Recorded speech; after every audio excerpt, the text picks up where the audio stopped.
and how it works a little bit in the system. So you can go to the next slide. And just like Joseph said, I've been with UWM a little over 3 years. So I've seen over $1.5 billion in loan volume, which is crazy. But I'm pretty much here to help. Of course, all the loan officers guide your loans through as smooth as possible. And our goal is basically to make it to where the loan is at the closing table before you guys are even ready to close. So the experience with us is a little bit different, and you'll notice that. But temporary rate buydowns has been a huge success with us over the past year. We've made a push for it. So, what is a temporary rate buydown? It's basically a way for your borrowers to temporarily buy down their interest rates for the first couple years of their mortgage. So, like I was telling Joseph, this is typically accomplished by using seller concessions, but we give you guys the option for the borrower to cover the costs as well. And a little bit about that. Basically, we can make it an adjustment in the loan. So your client doesn't see it too much as a cost. It just looks like it's the cost of their rate. But that allows us to use seller concessions, some of the borrower's money, even agent commissions, or whatever we need to get the job done, right? So there are quite a few different buy down options that we offer. I'm going to show you guys two instead. That way we can just focus a little bit here. So this is a scenario that I ran for us. This just scenario is going to show us a 1-0 buy down and a 2-1 buy down. A 1-0 buy down just means that we're buying down the interest rate 1% the first year. And then it goes back to that qualifying note rate. So in this example, we have a $600,000 loan amount, $700,000 purchase price, and a 6.99 interest rate. So this is what we're qualifying the borrower at. This is where the market is. And their monthly payment would be $39.87 typically. So it's 1-0 buy down example. Their payment would actually be a 5.99%. So it would save the borrower roughly $394 because we're actually buying down that rate. So that first year, they're saving $394 per month. And the way we figure out how much the buy down is going to cost is by actually taking those monthly savings and just timesing it by 12. It's what the borrower has saved from doing the buy down. That's how much it's going to cost. So this amount here, that $4,732, that's what we're going to ask for in seller concessions. Now, say for any reason you're not able to get seller concessions, which I don't think there is a reason we wouldn't be able to get it. We'll talk about that a little bit later. But if you weren't able to and the borrower just wanted to roll it into the loan, we absolutely could. And it's typically 0.875 of the loan amount. So you can keep that in mind. But in this instance, this is just a 1-0 buy down, and LoanDesk actually has the option. If you guys do offer this to your clients, we can cover up to $600 of their appraisal as well with that 1-0 buy down option. It's perfect for right now where the market is because, of course, borrowers don't know where rates are, but they can be secure for a year. This will protect our loan officers as well as make your borrowers feel a lot better. Now, in this 2-1 buy down, it's a little bit more of an aggressive option. So the first year we would be buying it down 2% to a 4.99, and then the second year we're just buying it down to that 5.99%, right? So that first year they're saving $770 a month. This is like unheard of. Most people don't even know what it is, but it's really great. And then that second year, they're saving only $394 a month. Keep in mind, this is different than an ARM because they already know what their fixed rate, the highest their payment is ever going to be when we initially qualify them. So we're just giving them these savings. A full mortgage payment is actually being made each month. We're just holding this money in like an escrow account per se, and making the payments from that escrow account as well. So in this 2-1 buy down option, the seller concessions we would ask for would be $13,978. Round up if you want to, but that's how much it would cost. As you can see, of course, it went higher because the savings are higher in this instance.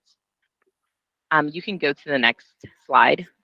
Now, the benefits to your borrower, of course, we know they want a lower payment, but it's just one of those things that gives you agents a way to combat some of the objections that you guys are probably facing and a lot of the fears that, one, right now, is it a good time for us to be buying? Interest rates are so high. How can I protect myself? Maybe I should wait. Maybe I should gamble with the market, whatnot.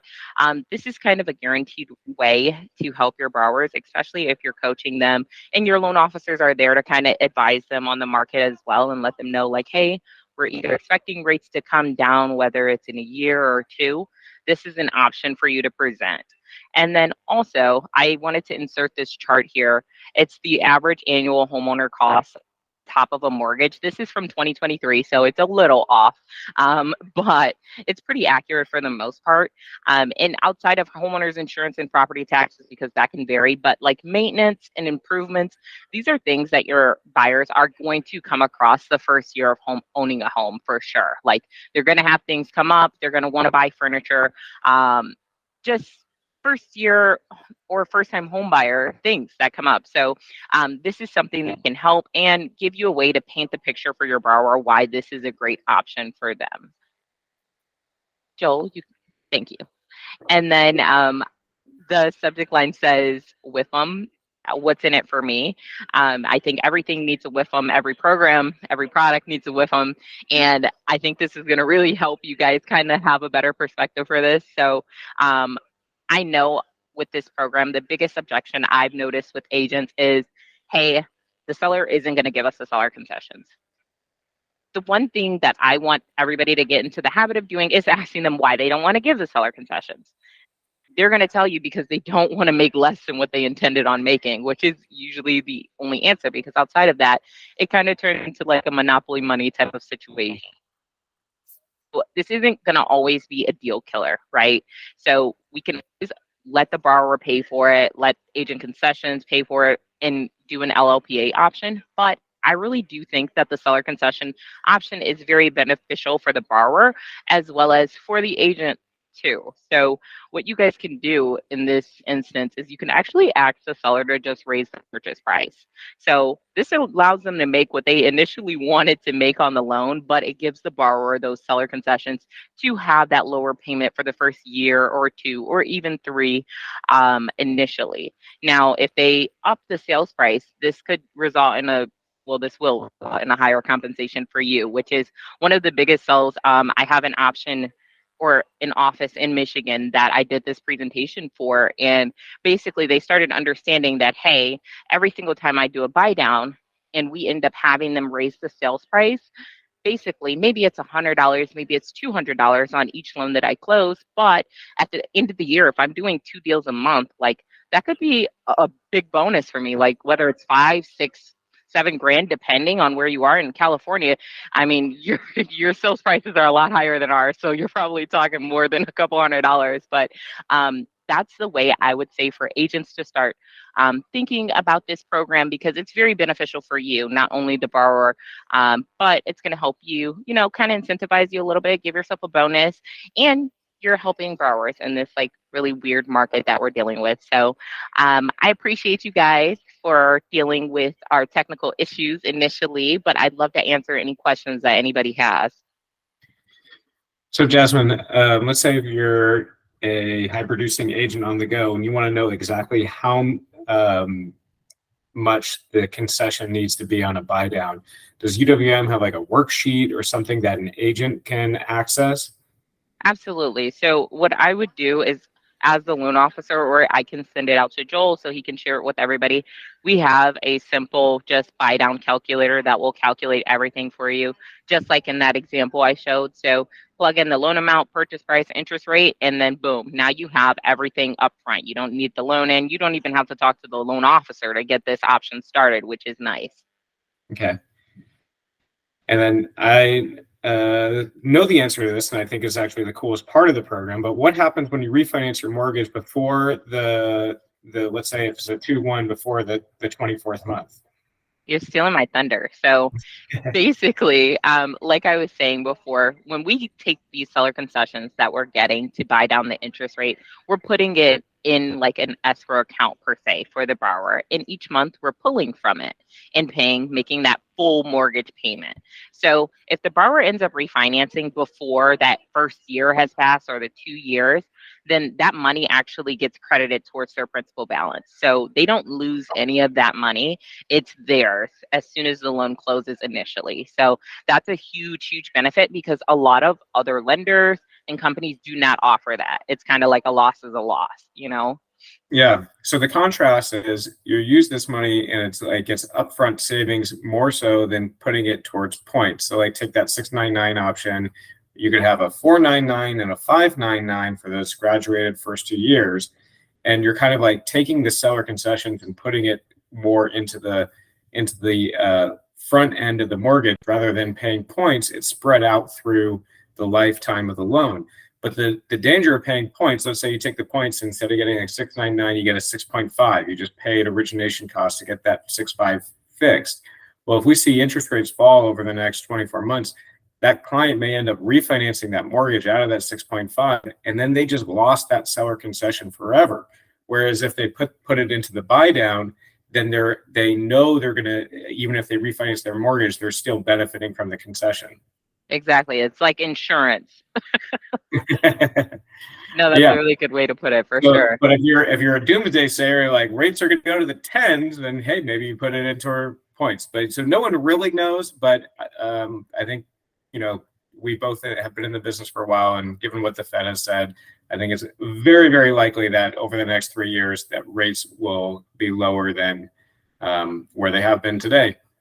Exactly. And that's why I say like the 1.0 buy down is probably the most beneficial thing for any agents to offer to their clients because it gives them that 1 year guarantee that, okay, at least I'm protected for a year. I'm paying 1% lower than what the market is. So if the market shifts within the next couple of months, I'm not going to feel super behind and feel forced to refi. So I think that's a huge benefit. And the cost is tremendously lower. So your seller is more likely to give you concessions anyway without even having to adjust the purchase price if you're asking for just a couple $1,000s as opposed to tens of thousands of dollars. So those are really good options, but they can go as far as a 3-2-1 buy down if they really want to get crazy with it. All right, Joel, you're studying for your exam. Ask a question here. I was going to ask a refinance question, but you already asked that, Joe. So why wouldn't this sounds like a no-brainer for a lot of people, right? Why wouldn't people do this besides the seller concessions that you had mentioned earlier? And there shouldn't be a huge opposition to it, right? If you have that option to have a lower rate, you can still refinance. What are some other obstacles that would get in the way of a buy down? What I would say is most of the time, the seller concessions is the only thing that I've noticed is the biggest hurdle. And that's not because it actually even is a hurdle. That usually comes with either misunderstanding the program or not knowing the ins and outs of it and not knowing how to explain it to the seller. So once you know, like, hey, I can actually just have them up the list price to do it, it becomes a no-brainer. There really isn't a reason I could tell you not to do it. I can't think of, can you think of anything, Joseph? Well, it goes back to kind of what we had talked about with you could potentially take these seller concessions and put it towards points, and then it's diffused over the life of the loan. So if it's a 30-year Right. fixed mortgage, you benefit over the life of the loan. So it takes kind of the profile of the borrower to really understand it.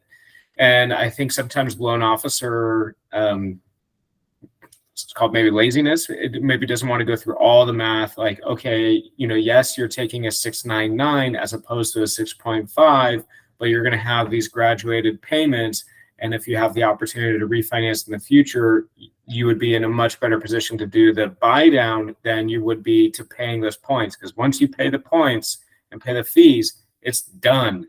Whereas here, you're kind of putting the money aside. And even if you refinance, you can have that money be applied towards the unpaid principal balance, so you don't lose it. So it does require that extra step with a loan officer to really, especially with a first-time home buyer, to kind of walk them through that. And loan officers may find it just easier to sell just a lower fixed rate. Say, oh, with me, you get a 6.5. Use your seller concessions, goes towards points, boom, and that's maybe an easier or less work to sell that than to give the comparison of options and what it would be versus paying points versus buy down. Exactly. And even if, and that's another key thing about it is like the marketing portion of being able to say like, hey, I can still get you rates in the 6s or in the 5s even.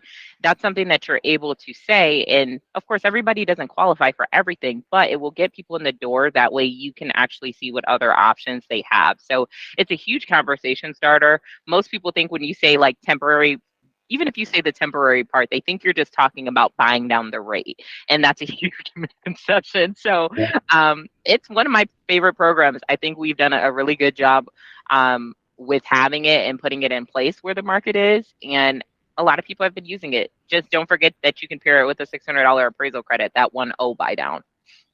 Nice. Does the client have to qualify for their fully fledged rate, or can they qualify based on the lower rate?